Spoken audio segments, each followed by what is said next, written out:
Good morning to all of you. This session is the last session where we are going to discuss about the branch and bound techniques. Before going for branch and bound techniques, let me review some of the things that we discussed in the last session. Last session we were talking about the backtracking approach. As part of the discussion we had several problems, like as you can see in the slide, n queens problem. We discussed a miniature version of 4 queens problem as part of the discussion. We also discussed problems like graph coloring, sum of subsets, Hamiltonian circuit and knapsack problem. So you can see in the slide. So last class we discussed about the 4 queens problem. So where I was telling you that the problem is to place 4 queens into a 4 by 4 chessboard, so that no 2 queens will be in the attacking position. So I was telling you that we have to convert this problem into a state space tree, where we have seen that state space is nothing but a tree of all the states that problem can represent. So I was telling you that backtracking involve problems like mazes. So you can see in this 4 queens problem I have to place 4 queens. So I am placing the queen column by column or row by row. So I am placing a queen here, then the next queen I can't place it here, I can't place it here, so I am placing it here. So now 2 queens are in the position that satisfy all the constraint. So the third queen I am planning to place. Here I can't place and here I can't place. So here I can't place, here I can't place, that means I am stuck. So I was telling you that in these sort of situations we have to remember the problems like maze, and if you are walking through the maze you have to make a series of choices, and if one of your choices leads to a dead end, so you have to backtrack. So that means you have to go back and then you have to change some of your earlier decisions, and then you have to proceed in the opposite manner so that you can find out the path. So like that what we have to do is we have to backtrack and then we have to change the position of the queen. So now what I am trying to do is, instead of placing it here, I am placing it here. So third queen I can't place it here, but I can place it here, there is no problem. So 3 queens are being placed. So last queen is being attempted. Here I can't place. So here I can't place. Here I can't place. So here I can't place. So what I am trying to do is I am going back to the placement of my early queen. So that means the placement of this queen is wrong, but I have tried all the possible combinations here. So that means that I have to backtrack further. So that means I will change the first queen position from this one to this one. So I will change queen's position from here to here, then I will proceed further. The second queen I can't place it here, I can't place it here, I can't place it here. So I am placing it here. So that means these 2 queens are in the correct position. Third queen I have to try. So here I can place.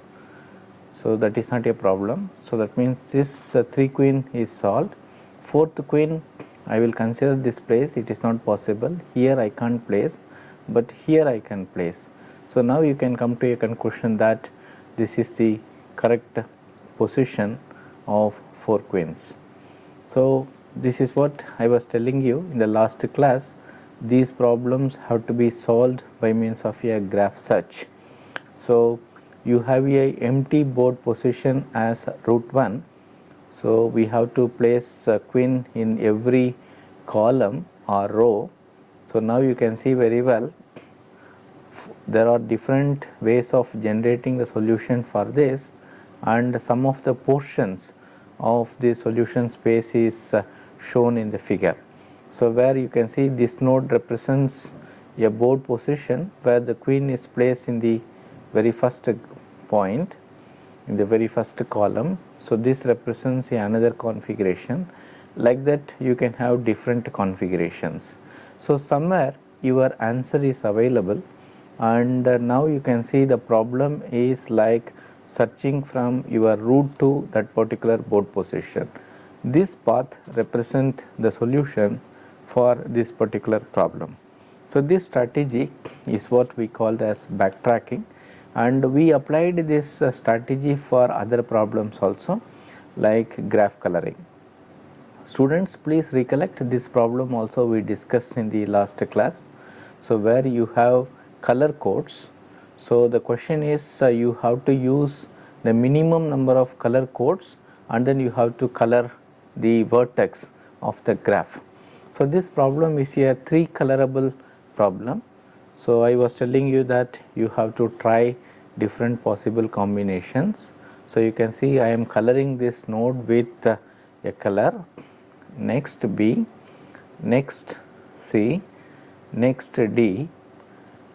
So, here the point here is the adjacent vertex should not have the same color. So, I was telling you the layman example in the last class that you imagine you have a world atlas, you have to color every country with a unique color. If we color the neighbor country with the same color, then the countries will appear as though they have been merged together. So, to avoid that, we have to color the vertex in a distinct manner, but unfortunately the problem comes for this particular node because I can't use any color, because this vertex seems to be adjacent to the red, your parrot green, as well as the dark green. I can't use any color. This problem is a 3 colorable problem. So, that means I can't use any other color also. So, that means I am stuck. To avoid that, I may have to backtrack. So, what I will try to do is, now I will try to use different color. Now, I can color this such that now you can see very well this node is neighbor to this, but these are different from this, therefore, this problem is solved. So, the algorithm for this problem is similar to your 4 queens problem. I was telling you that we have to consider the implicit constraint and explicit constraint. So, the constraint here is the neighboring nodes should not have the same color. So, we have to write a procedure, so which will tell whether the node is a promising node or not a promising node, and based on that we have to color the graph. So, this is how the state space will look like. So, you can see very well that whenever a color is being considered for one level, for the neighboring node in the next level the same color is not being colored.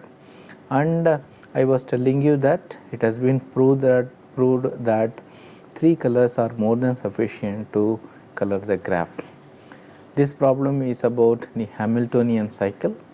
I was telling you that Hamiltonian cycle is similar to your traveling salesperson problem, where you will start from the node, you will visit all other nodes, and then you have to come back to your original position. If you take this particular circuit, you can see there is no Hamiltonian circuit, because if I start from 1, I will go from 1 to 5, 5 to 2, then 3, 4, again I will come back to 2. That means 2 is already visited, therefore, there is no Hamiltonian tour exist for this particular graph.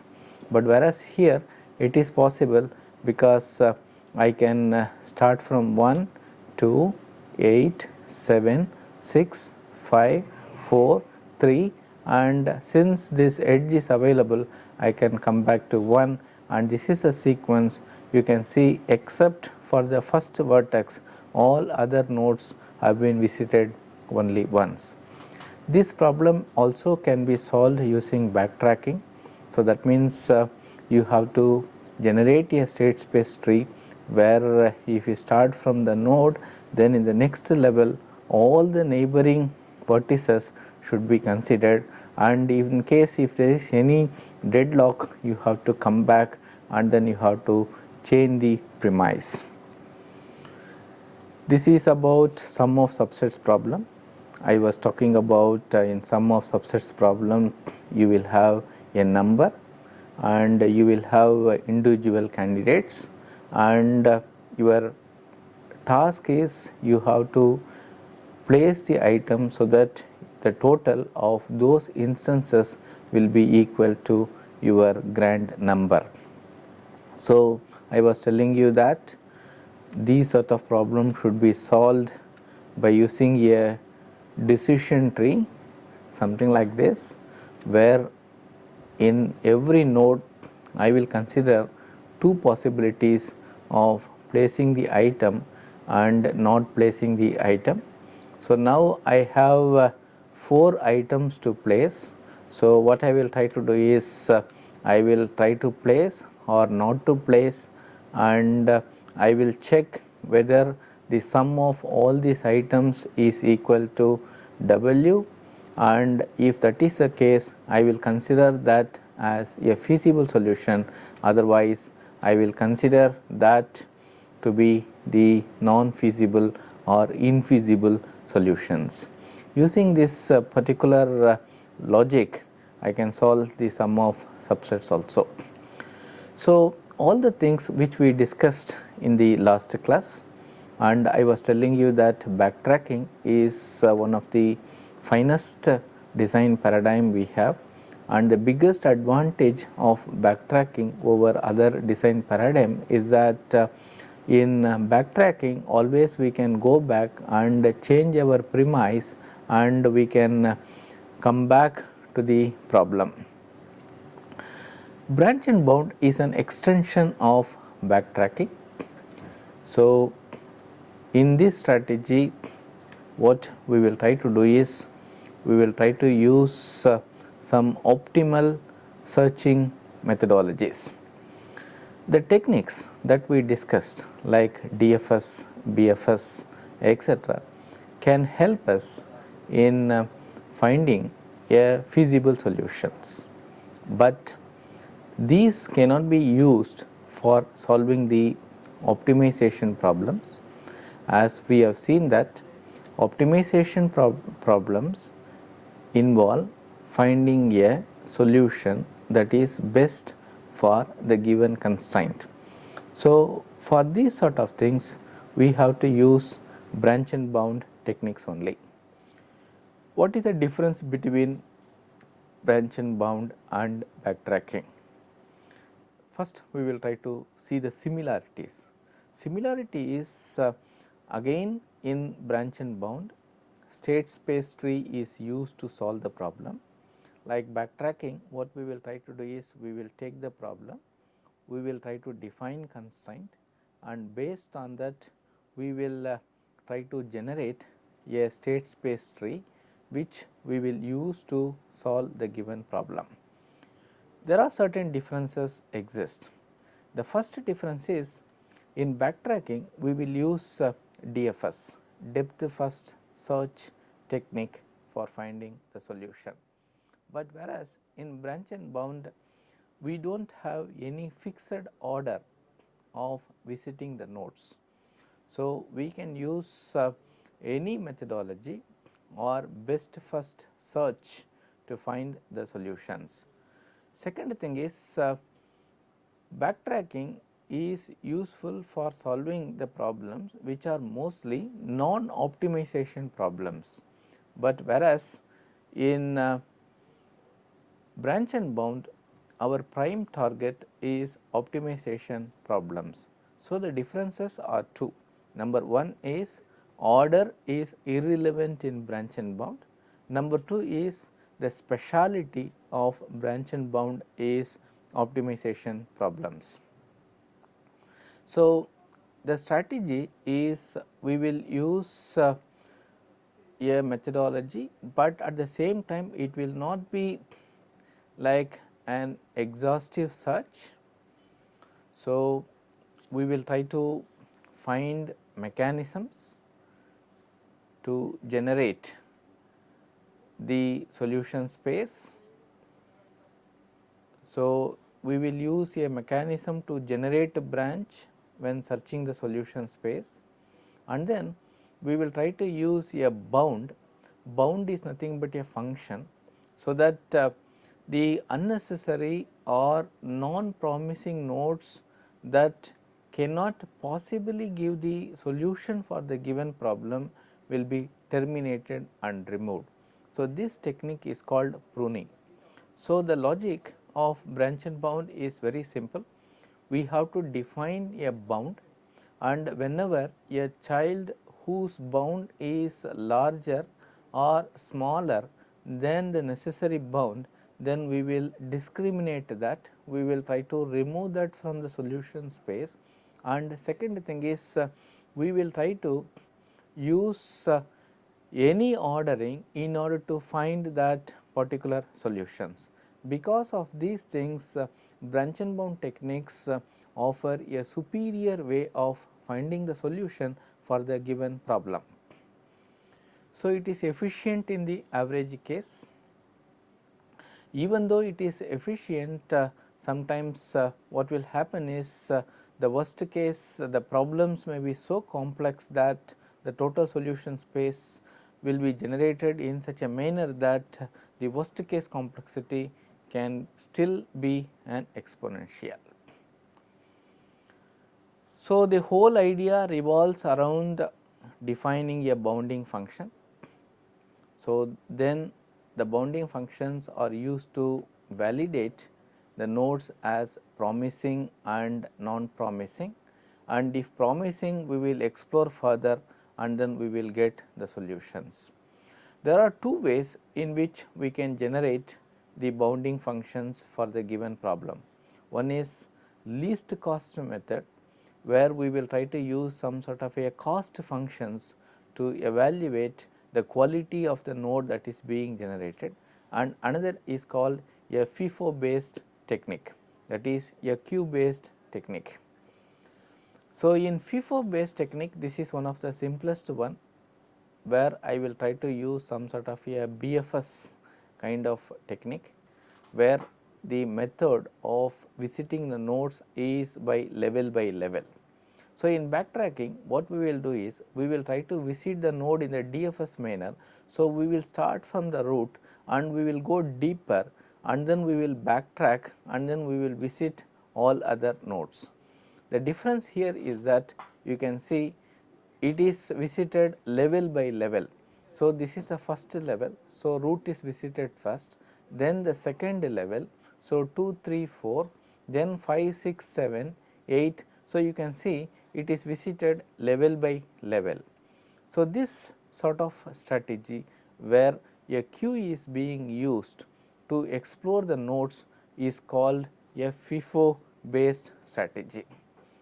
This is the control paradigm of this particular FIFO based methodology. So, here you can see we use a queue, and we initialize the queue to be empty.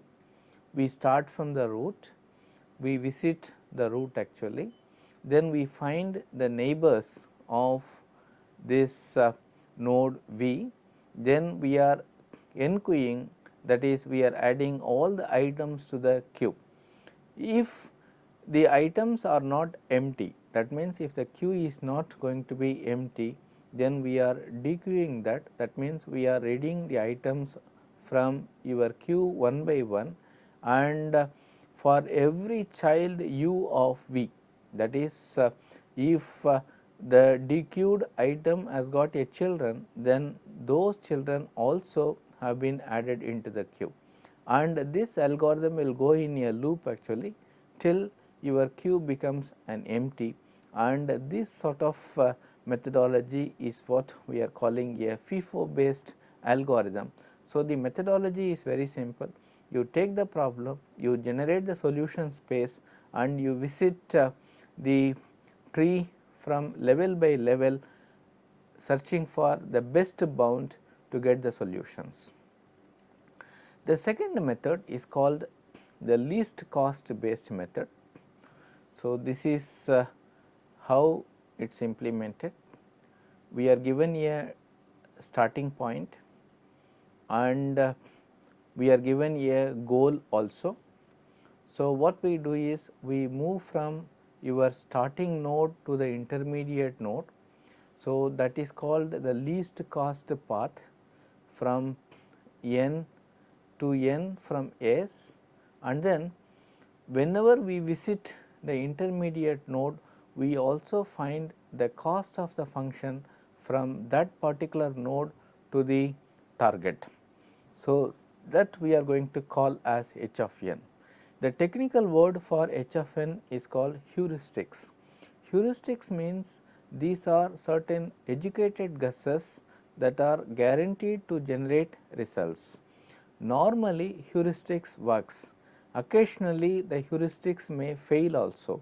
In case the heuristic fails actually, so we may have to go back and we have to change our heuristics and then we have to fit that into the given problem. So, the logic of the least cost based algorithm is we have to find a suitable g of n and then we have to find h of n, and this is nothing but an estimate. So, it is very difficult to find the exact estimate because we are making a prediction. So, we expect that we will be able to find some suitable approximate called h star of n, and this approximate will reach us the accurate cost. So, using this particular method we can use this particular algorithm. So, the state space is nothing but the graph of states, and we will use operators to apply transformations from one node to another node. We will have a starting node called A0 and then we will have a goal node, and then we will find the cost of each and every node, and we will use that cost as the methodology for finding the least cost path, and then using the least cost path we will try to find from the solution from the starting node to the goal state. So, that will be the solution for the given problems. So, this is an example of how these problems can be implemented. Students, for your syllabus, so 15 puzzle is given where you will have a 4 by 4 board actually. So, as a pedagogical example, I am taking a miniature of that puzzle. I am going to call that as an 8 puzzle game. So, you can see it is a 3 by 3 board actually. This is the empty tile. So, now you know the game actually. So, we can move this tile using this blank in left, right, up or down.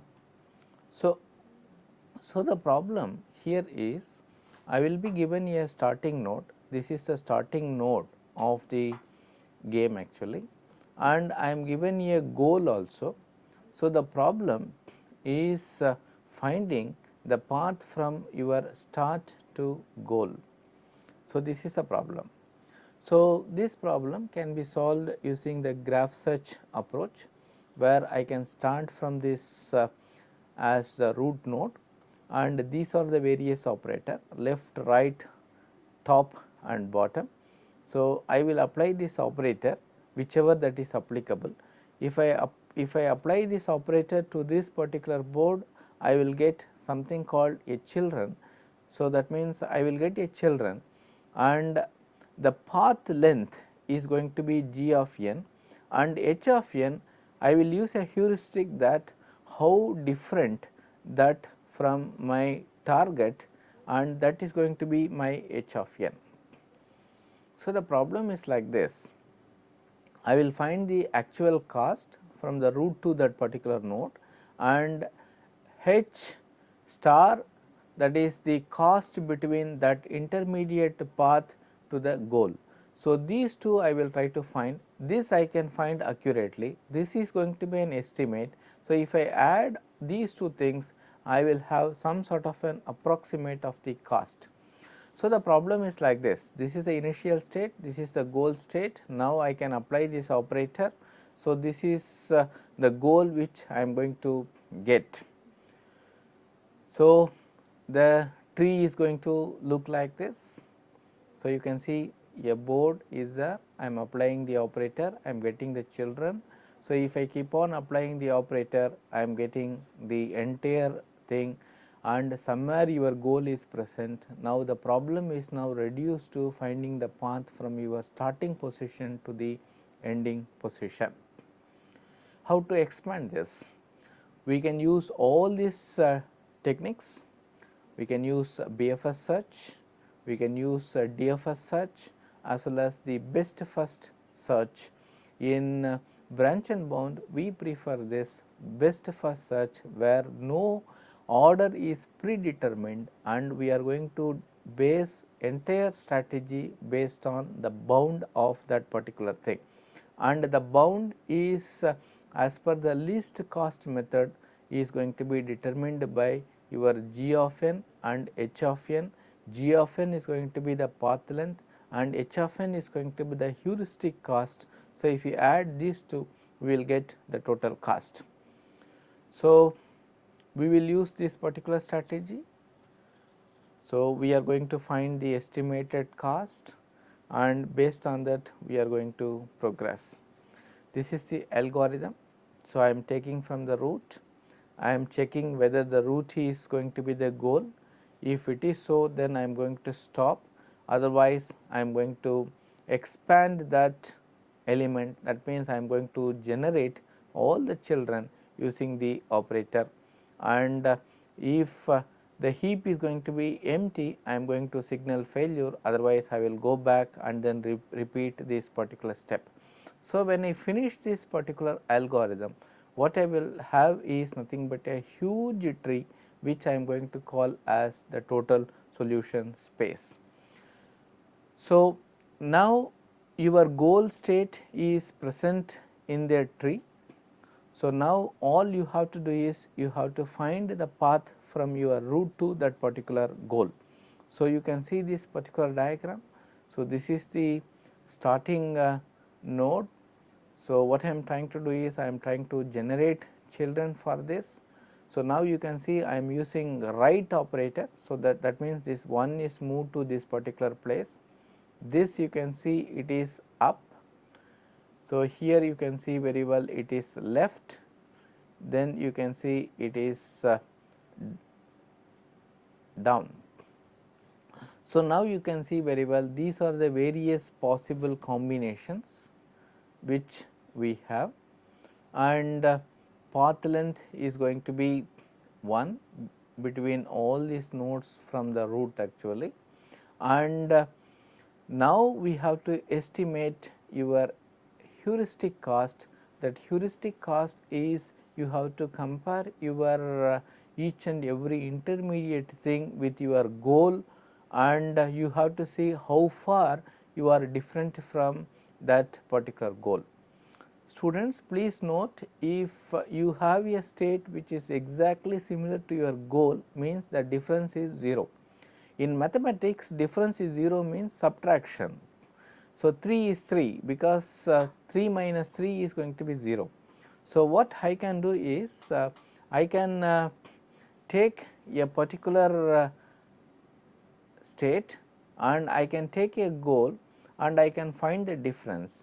The difference is I can find the misplaced tiles, how many tiles that are misplaced from the goal positions.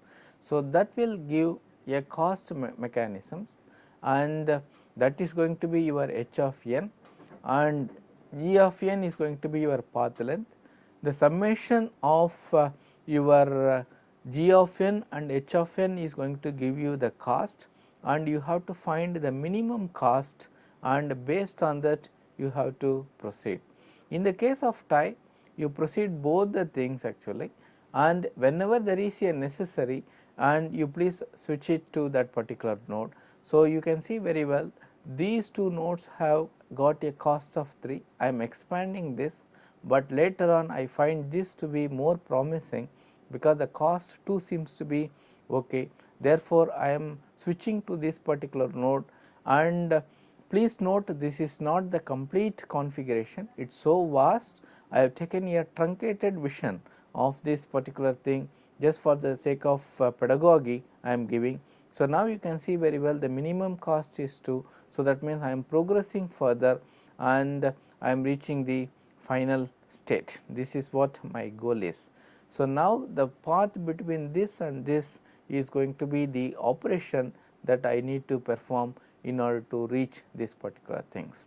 So, this sort of algorithm is called the least cost algorithm, and these algorithms are very popular and whose quality depends on the superiority of the heuristics.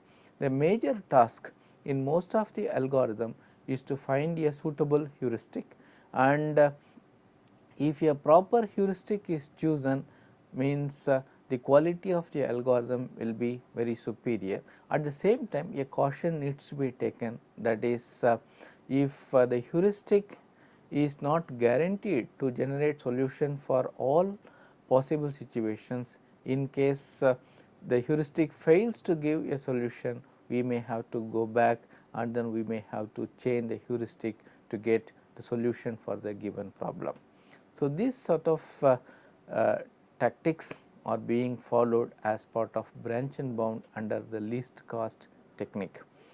The other thing is a FIFO based approach.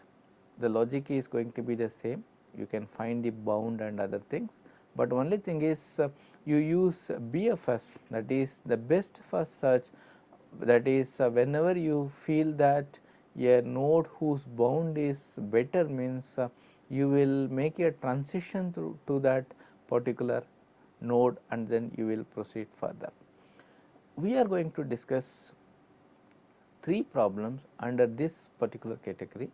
So, the first problem which I am going to introduce you is a method called assignment problem.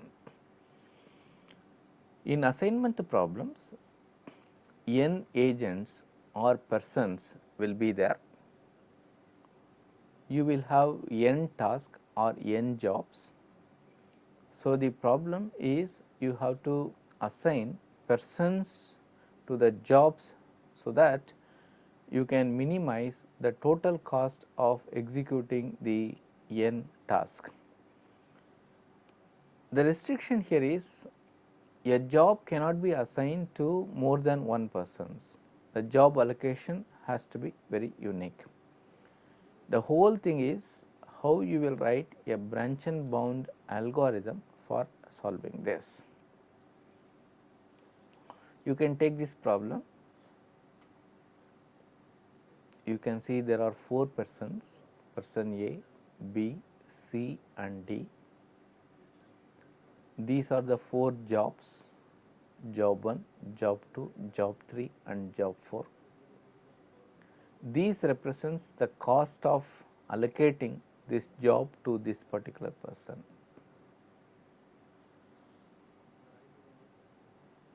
We will calculate bounds for this particular problem. In upper bound, I will take the random diagonal wise allocation. So, upper bound is 9 plus 4 plus 1 plus 4, which is going to be 18. This is going to be the upper bound. This is done in a random manner. Next is lower bound. We assume that persons will be greedy, so they will try to pick up a job where least amount of effort is required. So, the least cost is, without bothering about the constraint that a job can be allocated to only one person, it is the minimum of every row. So, it is 2, 3, 1 and 4, which is going to be 10. The lower bound for this problem is 10, the upper bound is 18. So, based on that assumption we are going to proceed. So, what I will try to do is, I will try to start the problem in such a manner that job 1 is allotted for the person A, this is 1 children, person A takes a second job, person 3 takes next job, person 4 takes the fourth job, like this. Let us explore this scenario first. Job 1 is allotted for the person A. So, that means this job 1 is excluded for the persons B, C and D, because we have a restriction in our problem, that is a job can be allocated to only one person. So, this is ruled out, this column is ruled out. So, we expect other persons to go for the minimum of all these rows. For this, we will not apply that constraint that a job can be applied to only one person. We can assume that other persons can choose a minimum among all the things. So, if you have that constraint, person B will choose 3, C minimum of this row it is 1, minimum of this row it is 4. So, the bound is 9 plus 3 plus 1 plus 4. This is what specified here. You can see it is going to be 17. The second scenario is job 2 is allotted for this. Job 2 is allotted for this person A. So, that means this job 2 is excluded for persons B, C, D. So, again if you choose the minimum, you can see very well it is 2 plus 3 plus 1 plus 4. So, that means you can see it is 10. So, in this particular manner you can calculate the bound for other nodes also. For the third node you can see very well, third job is allotted for person A. In the fourth node you can see job 4 is allotted for person A. So, the remaining persons can choose a job with minimum effort. So, now you can see very well, in the initial generation we have 4 nodes and these are the various cost of that particular node. So, if you compare all the things, 10 is going to be the minimum, therefore, I prefer to expand this particular node in the next level. So, one decision has been taken, and what is the decision is job 2 is allotted for the person A. So, in the next level I have to think about the other possibilities. Job 2 is allotted for A, that is fixed. So, now I will try to allot job 1 for B. So, that means job 1 is allotted for B. So, that means this job 1 and job 2 is excluded for these persons C as well as D. So, C I can assume that you will pick up the best of these two 1 comma 8. So, you will pick up for 1 and D will pick up for 4 comma 9. So, you will pick up for 4. So, node 5 is going to involve a cost of 6 plus 2 plus 1 plus 4. The other possibility is job 2 is allotted for A, that is fixed. I am going to allot job 3 for B. So, if I allot a job 3, then these two columns are blocked. So, the minimum for C is 5 and 8, you will choose 5. For D it is 7 and 4, you will choose for 4. One more possibility is that, what is that? B is allotted job 4. So, now these two columns are blocked. So, for C it is the choice between job 1 and job 3, that is 5 and 1, he will pick up 1, D will pick up 7 and 9, he will pick up 7. So, now you can see in the next level we are getting a bound of 13, 14 and 17. The minimum out of all the thing is 13. So, what I will do is in the next level I am going to explore this particular node only. The remaining nodes are not important for me as of now, but in the subsequent phase, if I feel that the earlier thing is very attractive, means I will not mind jumping to this particular thing. This is what we mean that order is irrelevant in branch and bound. So, now what happens is A will pick up job 2, B will pick up job 1. Therefore, only two choices that are exist, that is C and D. C has to take 3, if that is the case D will take 4 or otherwise vice versa. So, now only these two possibilities are there. So, now by extending our logic we can find the job 2 1 is taken, if 3 is allotted for C and D takes 4, means the cost is coming as 13. In the other case it is going to be 25, the minimum of these two is 13.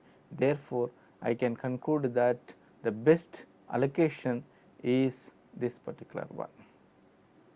Students, we will have a small break and after that we will proceed. Thank you very much.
I welcome back to the session after this break.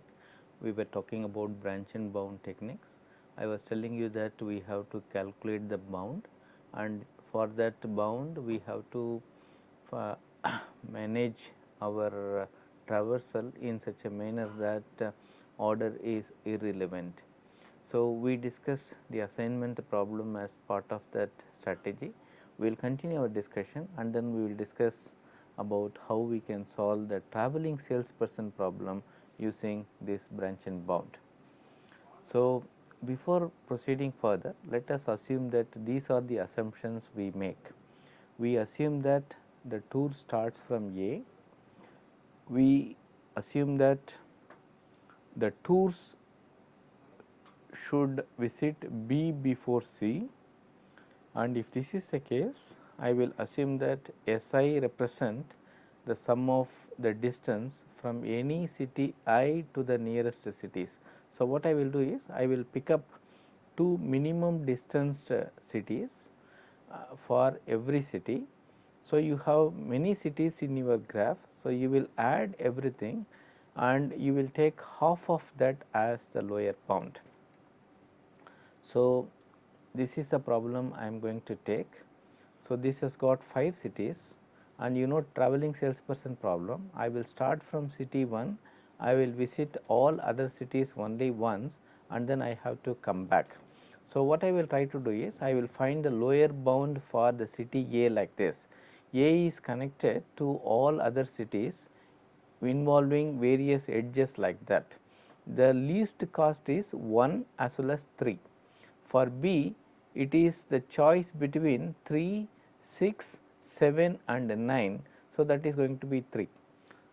So, what I will try to do is I will find the least cost 2 edges. So, for A it is 1, 3. For B it is 3 and 6 like that, and I will find the sum of everything, and if I try to divide that by 2 I will get the lower bound. So, some of these calculations are given here. So, for A it is 4. So, we have already seen 2 least cost path edges are 1, 3, therefore, it is 4. For B, C, D as well as E, if I add everything I am getting 28, 28 by 2 is going to be 14, which is going to be the lower bound for this. So, now what I will try to do is I will try to generate tree like this. Now, you can see A, B is having a bound of 14. What about this node? We are putting a assumption that all the tours should visit B before C. Therefore, A comma C is not possible because of this particular restrictions. Next possibility is A and D. A and D is involving a bound of 16 and A and E involving a bound of 19. So, these are the calculations for each and everything. So, in the next level you can see the calculations are like this.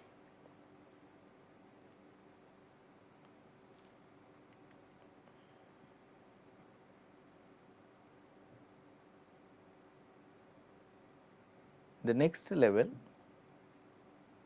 what I will try to do is I will try to fix ABC as part of the tour. Now, you can see very well. First level I am trying to enlarge this. So, that means I am saying that AB should be present if it is applicable.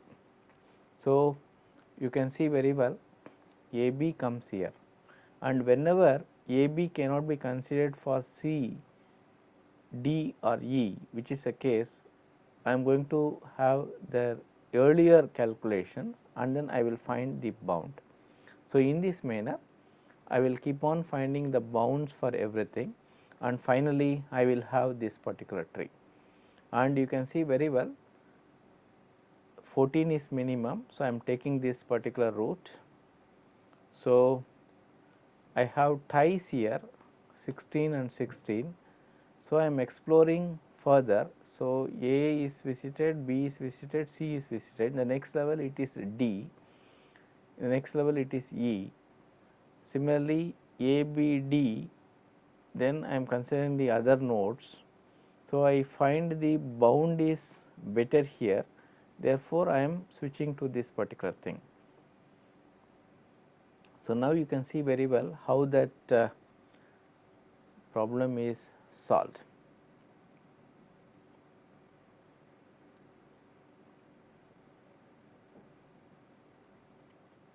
So, this is how we have to solve the problems in branch and bound. Okay.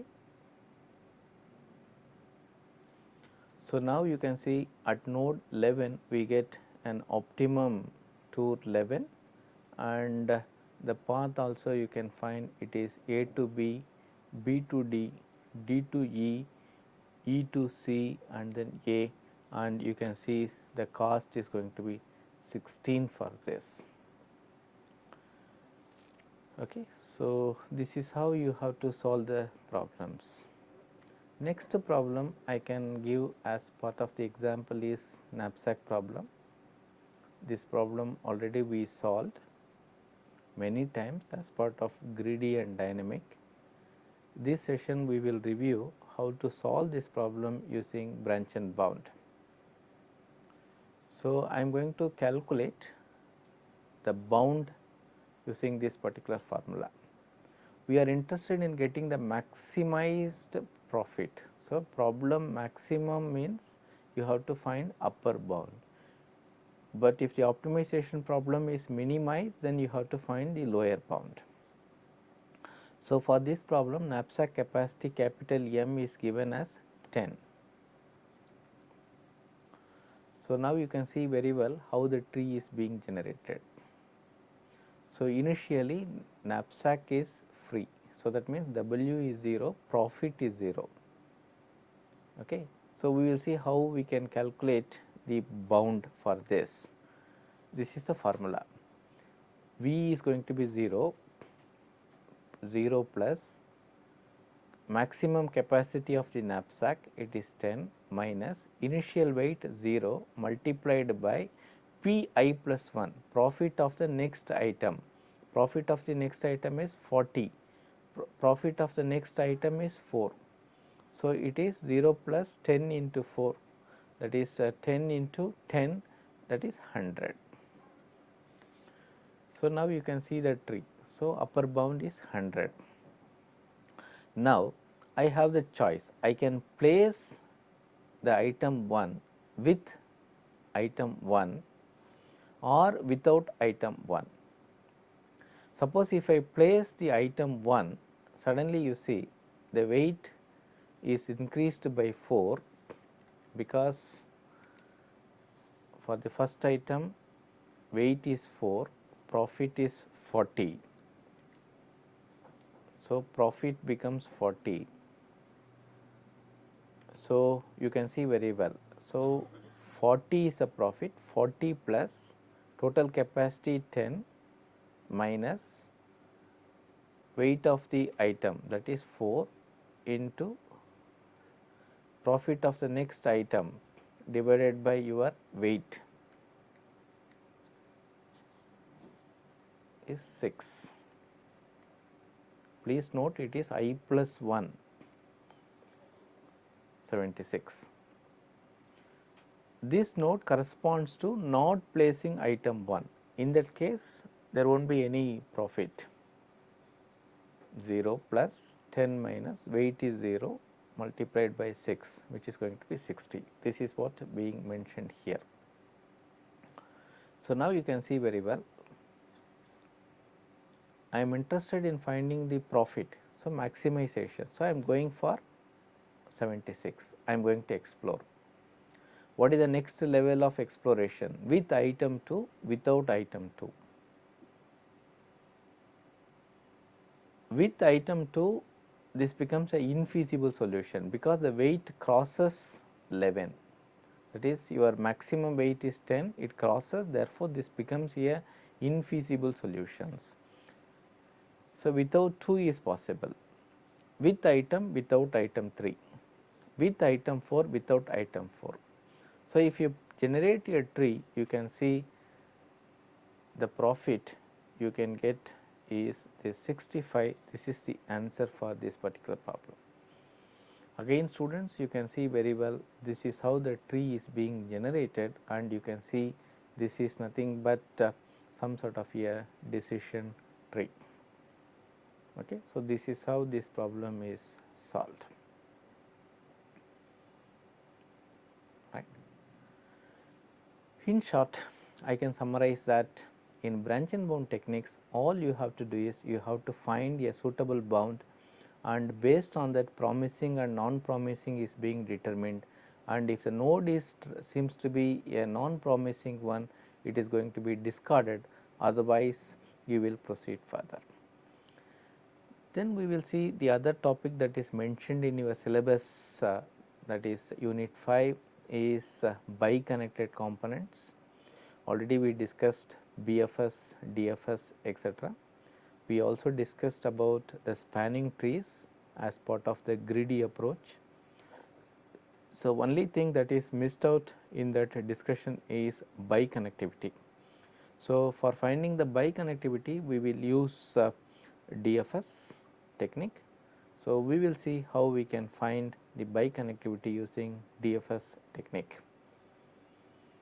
So, this is a definition. A directed graph is said to be strongly connected if for any pair of nodes there is a path from one node to the other node.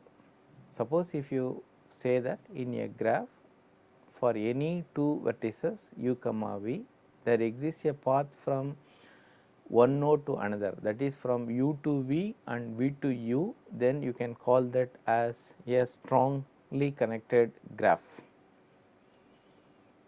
A graph is said to be unilaterally connected if for any pair of nodes at least one of the node is reachable from the other. Suppose if you say that there are two vertices u and v, I am able to reach v from u, but from v I cannot reach u, means I can call this as a unilaterally connected graph. A graph is said to be a weakly connected if the underlying undirected graph is connected. That is, every unilaterally connected graph is also a weakly connected graph. This is the definition of a biconnectivity. A graph is biconnected if there are no vertices whose removal can cause the disconnection of the graph. This node is called an articulation point. Articulation point is nothing but a vertex whose removal can make the graph disconnected. This is called an articulation point or a cut vertex. In this particular graph, C is going to be the articulation point, because if I remove this particular node, then you can see the graph is split into two graphs where there is no connection between this particular vertex and all other vertex.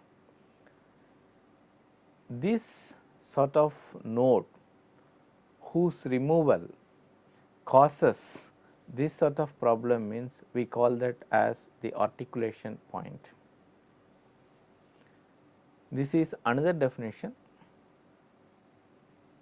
If we remove the edge and because of that you have a disconnection in the graph, then that is called a bridge.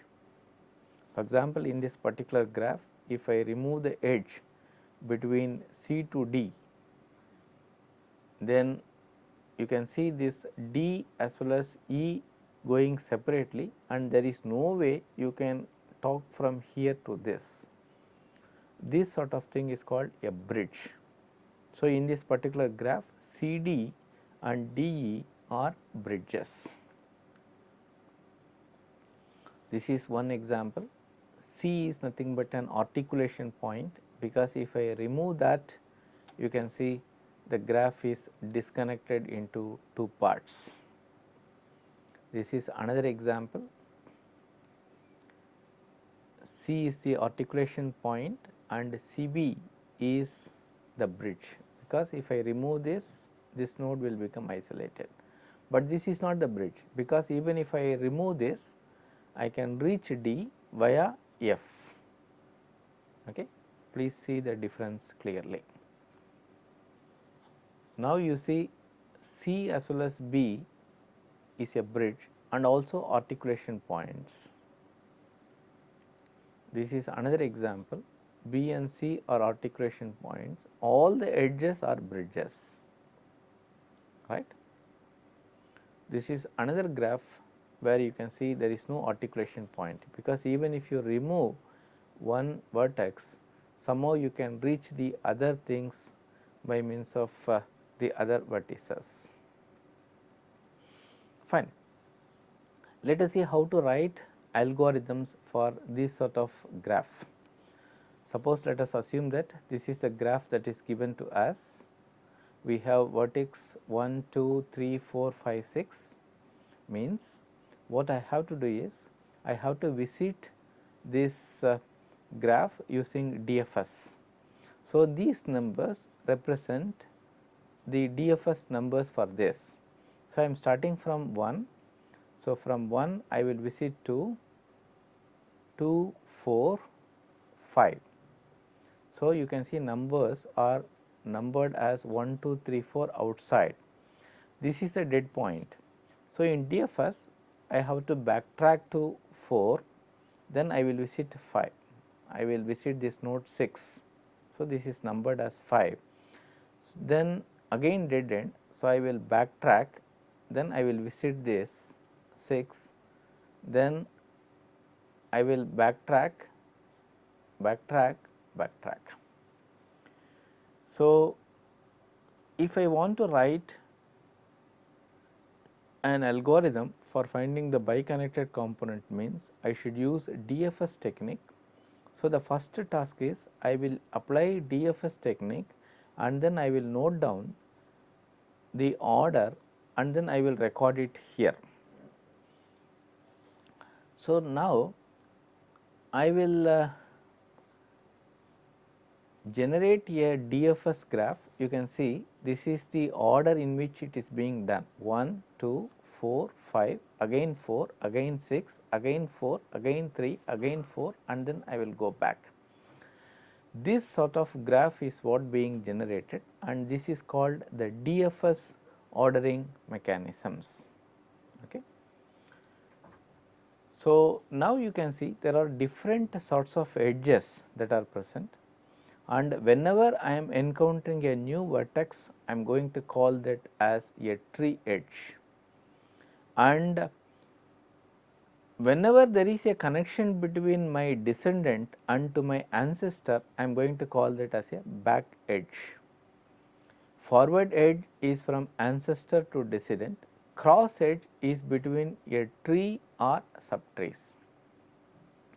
But for our problem, two things are that are important, that is tree edge and back edge. So, you can see very well these things are tree edges, right. There is no back edge here because there is no connection between this and your ancestor. So, now you can define your articulation point like this. A vertex I is an articulation point if two conditions are satisfied. Number one is I should not be a root, and the LDF of that children of that vertex, if I have k as the children of I, then the LDF n should be greater than or equal to DFN of I, where DFN is nothing but the depth first number.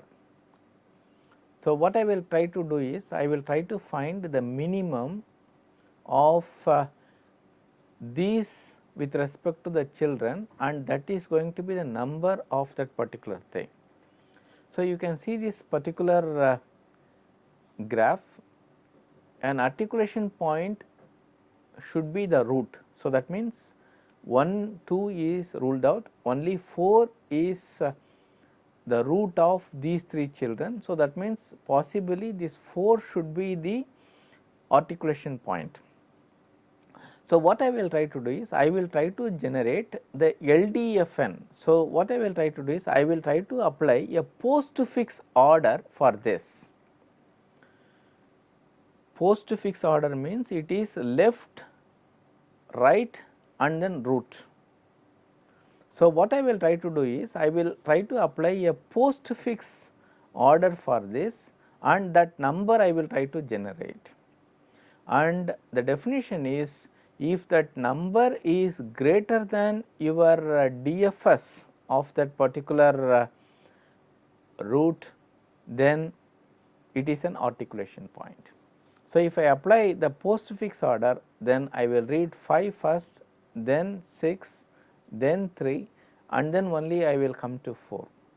So, that means this is number 4, LDF is 4, but you can see your DFS number is 3, therefore, 4 is greater than 3, therefore, I can conclude that this vertex 4 is nothing but an articulation point.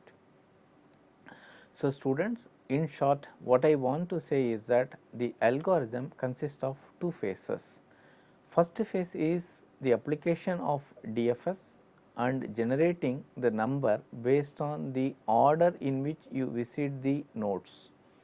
In phase 2, what you are trying to do is you are trying to apply a postfix ordering for the tree that is being generated, and you will call that as L of u or LDF of that particular node, and the articulation point is a point only if it is a root where your postfix number is greater than or equal to your what you say DFS number. In Gonzalez, these algorithms are given very clearly. You can go through this based on this particular logic. So, your algorithm finds your articulation points in a recursive manner and uses that articulation algorithm for finding the biconnected component. If you do not have an articulation point, means you can come to the conclusion that it is a biconnected graph. The last topic that is mentioned in your syllabus is the complexity. So, this involves a discussion of P class, NP class and NP complete problems. This is the last topic of your syllabus. Basically, the discussion about these constitute a topic called complexity. In complexity, we are going to discuss these issues, that is whether a problem is solvable, whether we have an algorithm that solves a problem effectively, whether any faster algorithm available for this, etc. Please students, remember that this is a theoretical computer science arena where we are going to answer certain questions in a philosophical manner, whether a problem is solvable, whether the algorithm is efficient, whether any other faster versions of the algorithm can ever be written for this kind of things. There are certain things that you need to know. So, I am going to introduce only those basic jargons and definitions. One thing that you need to know is the lower bound of the problems. Lower bound tells you the least time complexity that is required to solve a problem. So, if I take an insertion sort or bubble sort, so let us assume that I have 3 numbers to sort, means my tree will look like this. What I will try to do is I will take 2 numbers and then I will try to compare, and you can see I am going to generate a graph like this. If A1 is less than A2, A2 is less than A3 means I am getting an order 1 to 3 like this. These are the various things. From complexity point of view, what is important for us is this nodes. 3 numbers, 3 factorial is 6. So, that means you can see very well 6 nodes are there, and also the level of this particular graph, right. So, now you can see very well, in order to find the lower bound we will use the depth of the tree, and this involves n factorial permutations. That is, if instead of let us say 3 numbers, if I have 4 numbers, then it becomes 4 factorial permutations. Correspondingly, the depth of the tree also will increase. So, in general, the balanced tree will have logarithm of n factorial, because as you know very well, the relationship between the number of nodes and the level is logarithm. So, the logarithm of n factorial is involved. So, this is approximated to omega of n log n. So, n factorial is approximated, and if you apply this approximation, you can come to a conclusion that it is approximately omega of n log n. In short, what I can say is that n log n is going to be the lower bound for an sorting algorithm, and this is the maximum limit you can go for this sort of problems. This sort of bounding is what we call as the complexity theory. This is number 1. Second issue is, do you think that it is possible to solve all the problems? This leaps into the discussion of polynomial and non-polynomial category, or tractable or intractable problems. Tractable means solvable problems. So, where the worst case performance is order of P of n, where already we have seen in the very first session, the polynomial can be used to approximate the complexity of the algorithms. Those problems for which you have a polynomial type algorithms are called tractable problems, otherwise you call that as intractable problems. These are some of the problems we frequently referred, and you can see there are certain problems which are definitely solvable, those are called polynomial type algorithms. There are certain problems where there is a threshold. For example, TSP problem, having a lesser number of cities is easier, but if the number of cities becomes larger, this becomes an exponential problem or non-solvable problems. So, in the very first step, what we are trying to do is, we are trying to convert a problem to a decision problem. A decision problem is nothing but a question that has got only 2 possible answers, that is yes and no. For example, Hamiltonian cycles, traveling salesperson problem, knapsack. Say for example, traveling salesperson, I am going to rewrite like this. In traveling salesperson problem, what I will try to do is, I will rewrite this problem like, given an weighted graph and an integer, is there any Hamiltonian cycle with total weight at most k, like that. So, the first step is conversion of all your problems into your decision problems. Graph coloring, given this color number, is it possible to construct or not? That is going to be the decision problems. Once you have a decision problem, now we have 2 groups of problems. First group is the problem for which there is a clear cut solutions. Those are called polynomial problems or P problems. The group 2 is called non-polynomial or exponential polynomial algorithms. For example, traveling salesperson, knapsack, etc. If you analyze the complexity, it is something like this. For TSP, it is order of n square into 2 power n. So, as n becomes larger, these problems are difficult to solve. These problems we can have two classes, one is called NP hard and another is called NP complete. The speciality of NP complete is that if it is a group of problems where if you find a solution for one problem, then all other problems will be solved.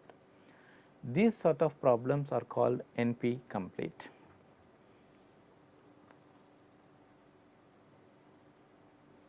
All NP complete problems are NP hard, but all NP hard problems are not NP complete. And these problems poses a lot of challenge for us, because in computer science majority of the problems are of this particular type only.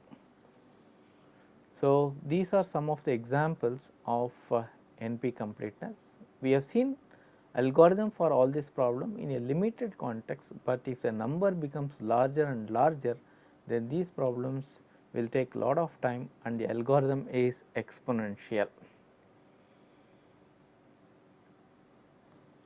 Informally we can state like this: if we have a problem, means we can reduce that to another problem, and if you have a problem to if you have an algorithm to solve this problem, means by converse the same algorithm can be solvable for this also.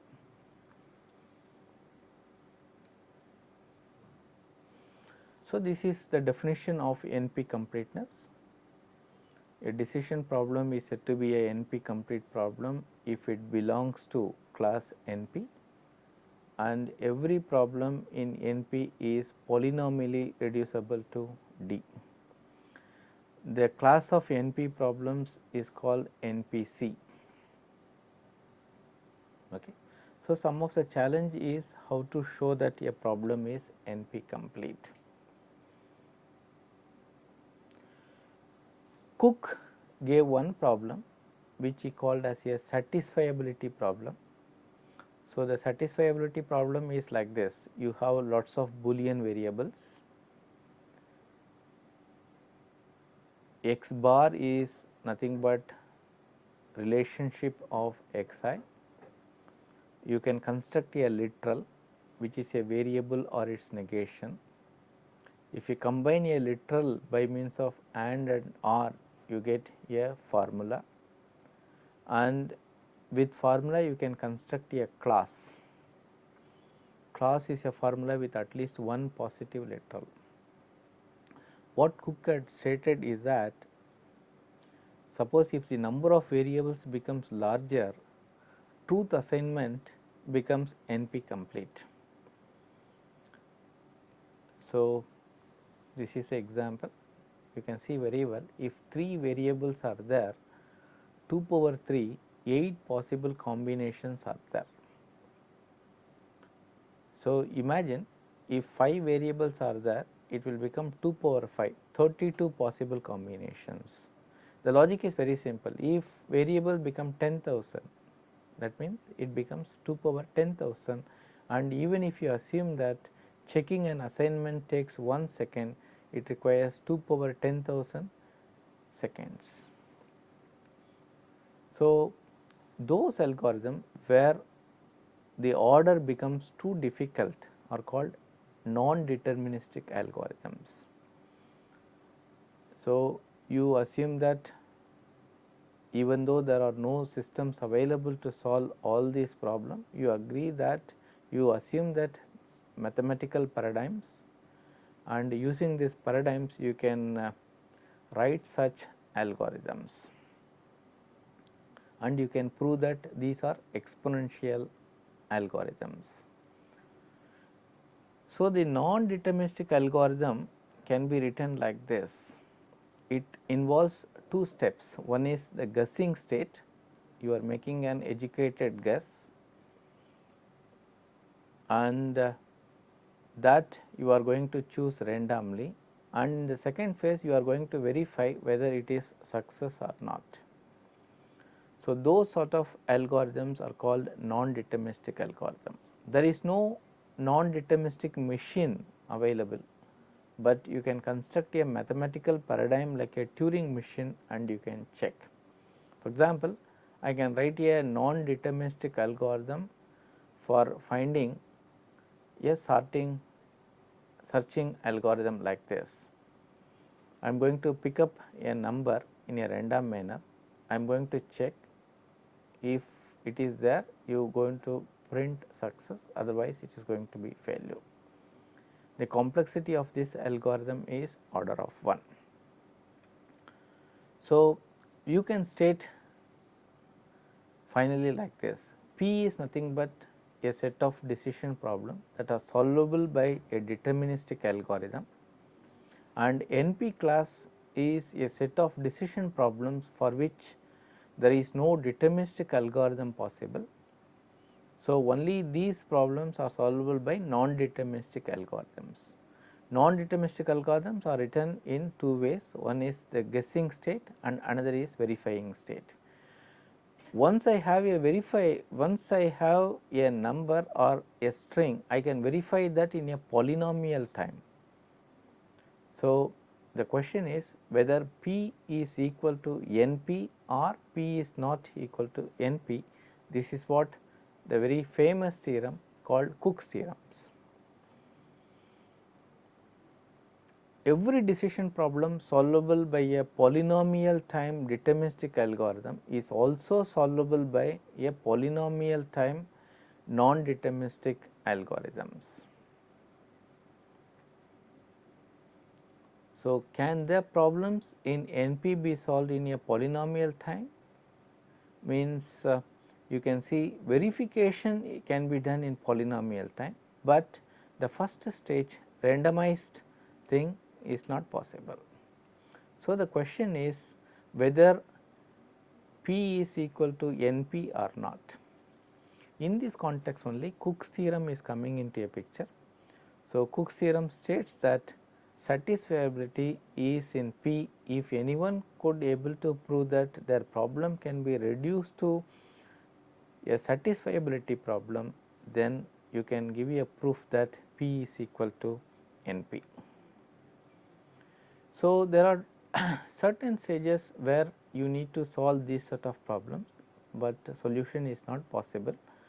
So, what we can do is in that case we can think of reducibility phenomena, where suppose if I have two problems L1 and L2 and I can reduce one problem to any other problem and I can check whether that problem is solvable.